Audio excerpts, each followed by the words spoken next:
Bonjour, bonjour, bonjour, bonjour, bonjour, bonjour. Soyez bénis dans le nom de Jésus-Christ, notre Sauveur.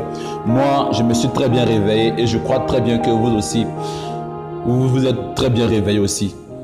Et je viens encore dans la vidéo encore nous parler encore de la part de Dieu encore. Et aujourd'hui, mon thème aujourd'hui est la grâce de Dieu. Et la grâce de Dieu. Pour la petite histoire, c'est que la grâce de Dieu, la Bible nous enseigne que la grâce de Dieu est une chose que nous recevons pas parce que nous méritons. C'est une chose que nous recevons parce que Dieu veut le faire. Parce que Dieu en lui l'envie de le faire. Ou même soit parce que Dieu le donne parce que parmi nous ou à côté de nous, il y a des personnes qui doivent être touchées. Donc la grâce de Dieu, pas parce que nous posons des actes qui glorifient Dieu, mais c'est parce que Dieu veut le faire que Dieu le donne. Que Dieu le donne. Et nous allons partir directement dans notre verset d'appui qui est Luc le chapitre 1, le verset 28. Le verset 28 qui nous dit, je lis la parole de Dieu. L'ange entra chez elle et dit: je te salue, toi à qui une grâce a été faite, le Seigneur est avec toi. Et te salue, toi à qui une grâce a été faite, le Seigneur est avec toi.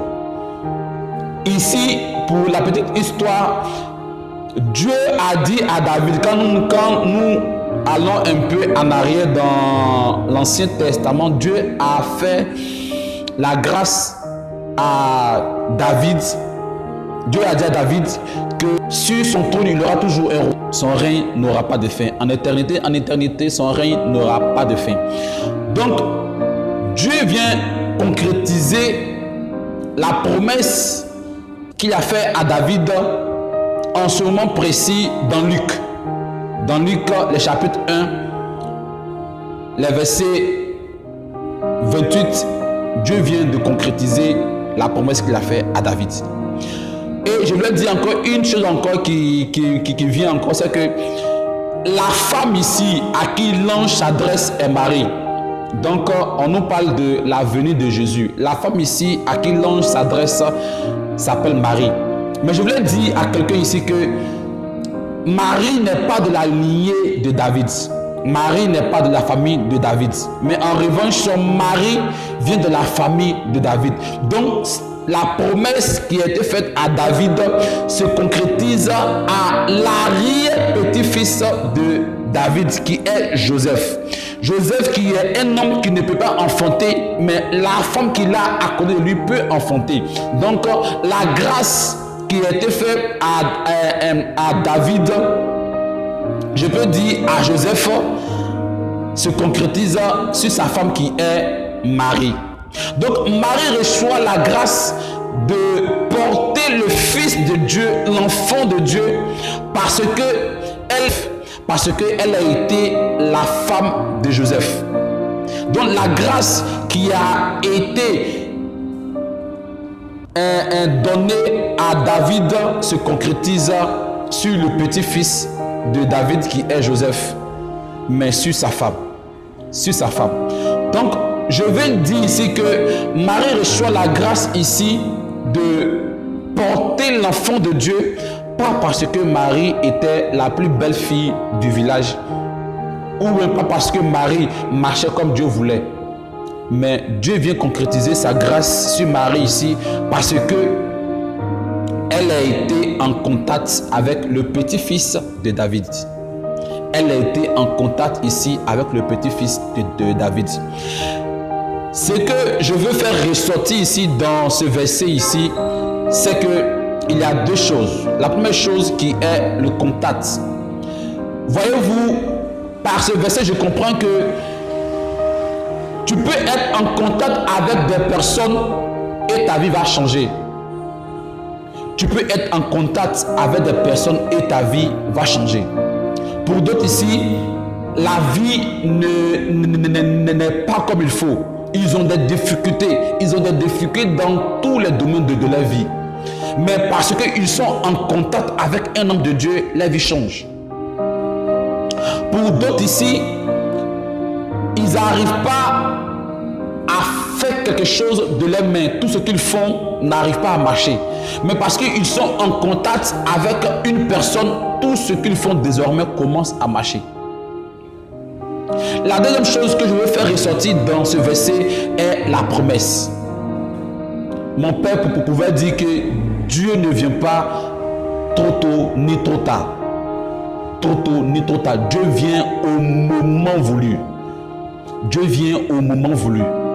La grâce pour nous ici peut être une promesse. Dieu peut te faire une promesse, mais qui va se concrétiser dans le moment qu'il faut, ou au temps qu'il faut, à l'heure qu'il faut, dans l'année qu'il faut. Donc je voulais dire à quelqu'un ici que s'il y avait des promesses que Dieu avait dit à une personne de ta famille qui ne s'est pas encore concrétisée, mais la promesse va se concrétiser sur toi. Pas parce que tu le mérites, mais parce que la grâce de Dieu va te visiter. Je veux dire à quelqu'un ici que si tu avais des difficultés dans tous les domaines de ta vie, fais une connaissance ici qui va te permettre de concrétiser tout ce que Dieu veut faire avec toi. Ce que je veux dire à quelqu'un ici, c'est que la grâce de Dieu vient sur nous, pas parce que nous le méritons. Mais la grâce de Dieu vient sur nous ici parce que Dieu le veut. Parce que Dieu a envie de le faire. Parce que Dieu veut bien le faire. Qu'est-ce que nous faisons? Qu'est-ce que nous faisons à pousser Dieu à envoyer sa grâce sur nous? Ma pensée de ce jour, c'est qu'est-ce que nous faisons quand nous recevons la grâce de Dieu dans notre vie? Si aujourd'hui je me réveille en bonne santé, qu'est-ce que je fais pour encore aider Dieu, ou bien ça pour encore démontrer à Dieu que ce que je reçois, je ne vais pas la gâcher? Dieu ne donne pas ce que un homme ne peut pas reconnaître de bon. Donc, posons des actes qui nous aident. Posons des actes qui aident Dieu à nous aider.